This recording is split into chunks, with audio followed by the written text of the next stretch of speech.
قوم لوط کی طرف شیطان نے کس عورت کو بھیجا تھا؟ اس عورت نے ایسا کیا کیا جس سے قوم لوط کی عورتیں بھی ایک نئے گناہ میں مبتلا ہو گئیں؟ لاکیس کون تھی اور اس نے قوم لوط کی عورتوں کو کیا سکھایا تھا؟ شیطان اللہ کا نافرمان اور بنی آدم کا سب سے بڑا دشمن ہے، جو مختلف طریقوں سے لوگوں کو فریب اور گناہوں میں مبتلا کرتا رہتا ہے اور انہیں ورگلاتا ہے۔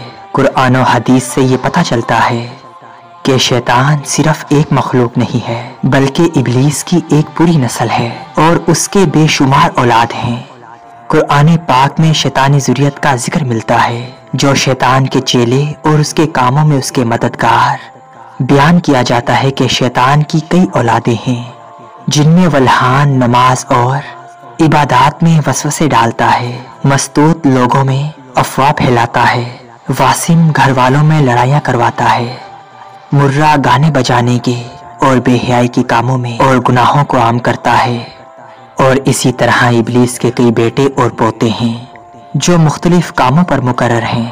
شیطان کی ان اولادوں اور ذریت میں ایک نام لاکیس کا بھی ملتا ہے۔ لاکیس دراصل شیطان کی بیٹی ہے جسے ابلیس نے ایک خاص ڈیوٹی پر مقرر کرتے ہوئے قوم لوط کی طرف بھیجا تھا۔ قوم لوط دراصل تاریخ کی ایک طاقتور اور مالدار قوم تھی جو اردن کے علاقے میں آباد تھے۔ یہاں پر سرسبز و شاداب وادیاں تھیں جن میں سدوم اور امورہ کے نام سے دو علاقے آباد تھے۔ ابلیس نے اہل سدوم کو اس طرح سے گمراہ کیا کہ شیطان ایک دن سدوم کے لوگوں کے پاس آیا اور اس نے سدوم کے لوگوں میں آپس میں ہی مردوں سے شہوت پوری کرنے کا کہا۔ ان لوگوں کو یہ برا عمل بہت زیادہ پسند آیا، لہٰذا یہ لوگ رفتہ رفتہ اس عمل کے عادی ہو گئے اور روزانہ بدفعلی کرنے لگے، یہاں تک کہ اگر کوئی مسافر سدوم کے علاقے سے گزرتا تو یہ لوگ ان مسافر مردوں کو بھی پکڑ لیتے اور انہیں اپنا شکار بنا لیتے۔ وقت گزرنے کے ساتھ ساتھ یہ لوگ اس برائی کے گڈھے میں گر گئے اور یہ لوگ اپنی عورتوں کو چھوڑ کر مردوں اور لڑکوں سے زنا کرنے لگے اور عورتوں کی طرف انہیں کوئی رغبت نہ رہا اور کھلے عام اس عمل کو شہر کے چوک چوراہوں پر کیا جاتا تھا۔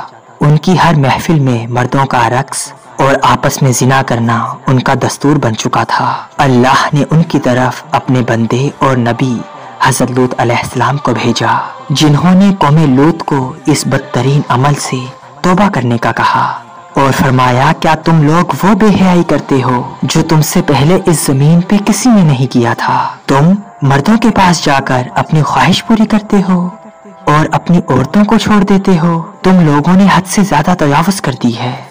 لیکن قوم لوط پر تقریروں اور تبلیغ کا کچھ اثر نہ ہوا بلکہ وہ الٹا لوط علیہ السلام کے خلاف ہو گئے اور ان کو مجبور کرنے لگے کہ تم اتنے ہی نیک اور پاک ہو تو تم اس بستی کو چھوڑ کر چلے جاؤ۔ اہل سدوم کا مردوں سے زنا کرنا بدفعلی اور صرف ایک گناہ ہی نہیں تھا بلکہ اس عمل سے وہ اللہ کے بنائے ہوئے خاندانی نظام کو تباہ و برباد کر رہے تھے اور ایسے سنگین جرم کی ابتدا کر چکے تھے جس سے آنے والی نسل کا پورا نظام برباد ہو رہا تھا۔ بہرحال جب قوم لوط کے مردوں نے اپنی عورتوں سے قربت کرنا اور ان سے اپنی خواہش پوری کرنا چھوڑ دیا تو ابلیس کے لیے یہ ایک سنہرا موقع تھا کہ وہ اس قوم میں ایک اور نئے گناہ کی ابتدا کرے۔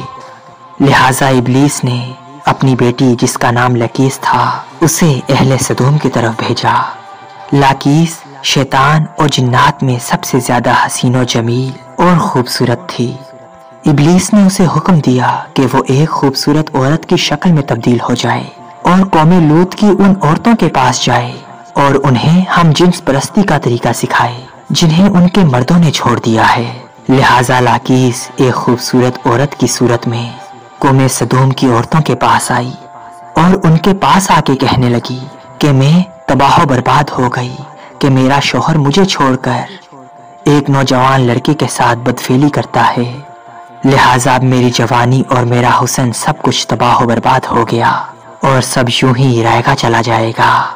یہ سن کر قوم لوط کی دیگر عورتیں بھی واویلا کرنے لگیں اور اپنے شوہروں کو برا بھلا کہنے لگی تو لاکیس نے ان عورتوں سے کہا کہ ہم بھی ان مردوں سے بے نیاز ہو جائیں اور ان کی طرف رغبت نہ کریں گے جس طرح وہ ہم سے بے نیاز ہو چکے ہیں۔ ہم سب کو ان مردوں کی کوئی ضرورت نہیں، اب ہم اپنی خواہشات کو آپس میں ہی پورا کر سکتے ہیں۔ اس پر ان عورتوں نے لاکیس سے پوچھا کہ وہ کیسے؟ تو بس لہٰذا لاکیس اس قوم کی ایک خوبصورت عورت کے پاس آئی اور اس کے ساتھ بدفعلی کی، اور ان عورتوں کو عورتوں کے ساتھ ہم جنس پرستی کا شیطانی طریقہ سکھایا۔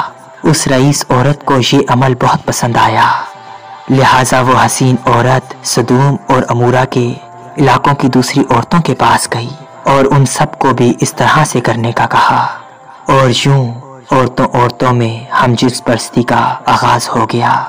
جب مردوں نے دیکھا کہ عورتیں آپس میں ہی اپنی شہوت کو پوری کر رہی ہیں تو ان مردوں نے اپنی عورتوں کو اس بدفعلی سے منع نہیں کیا، وہ خود بھی ہم جنس پرستی کے گناہ میں ملوث رہے اور اپنی عورتوں کو بھی اس گناہ میں شریک کرتے رہے۔ آخر کار جب قوم لوط کی گناہ حد سے زیادہ تجاوز کر بیٹھا تو اللہ نے ان پر پتھروں اور انگاروں کا عذاب بھیجا جس سے ان کے جسموں کے پرخچے اڑ گئے۔ سدوم اور امورہ کی 5 بستیاں بالکل تباہ و برباد ہو گئیں۔ سدوم اور امورہ اور ان علاقوں میں ہونے والی اس ہم جنس پرستی کے گناہ کا ذکر نہ صرف اسلام بلکہ توریت اور انجیل میں بھی ملتا ہے، جن میں ان علاقوں یعنی سدوم اور گمورہ کو سن سٹی کہا گیا ہے۔ اس کے علاوہ اکادی صحیفوں اور قدیم یونان کی تاریخی ریکارڈز میں بھی سدوم کے گنہگار شہر کا ذکر ملتا ہے، جن میں سدوم اور امورہ تاریخ کے وہ علاقے تھے جہاں سے ہم جنس پرستی کا آغاز ہوا تھا، اور ابلیس کی بیٹی لاکیس نے بعد میں اس بدترین گناہ میں مزید اضافہ کرتے ہوئے قوم لوط کی عورتوں کو بھی ہم جنس پرست بنا دیا، جسے جدید دور میں لیسبین کمیٹی کا نام دیا گیا ہے۔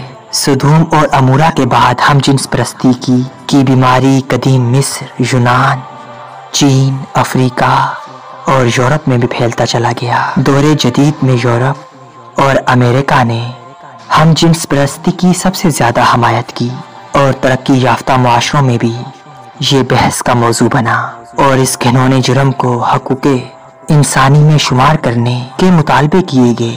دراصل اللہ نے ہر جاندار کے نر اور مادے جوڑے پیدا فرمائے ہیں۔ یہ نر اور مادہ جوڑے نسل کی بقا کے لیے ہیں، ان کا آپس میں ملا قدرت کے نظام کے عین مطابق ہے۔ انسانی قانون کبھی بھی قانون الہی کا متبدل نہیں ہو سکتا، اور قوانین الہی کے فائدے اور برکتیں کسی انسانی قانون کے ذریعے حاصل بھی نہیں کیا جا سکتا۔ آج اس گناہ کے حامی ہومو سیکسولیٹی اور لیسبین کمیونٹی کو سماج میں درجہ دینے پر خوشی منا رہے ہیں اور داد تحسین حاصل کر رہے ہیں، لیکن قرآن و حدیث ہمیں یہ درس دیتا ہے کہ قوم لوط بھی اسی طرح خوشی منا رہی تھی اور وہ بے حیائی کا مظاہرہ کر رہی تھی، لیکن جب اللہ کا عذاب آیا تو وہ قوم نیست و نابود کر دی گئی۔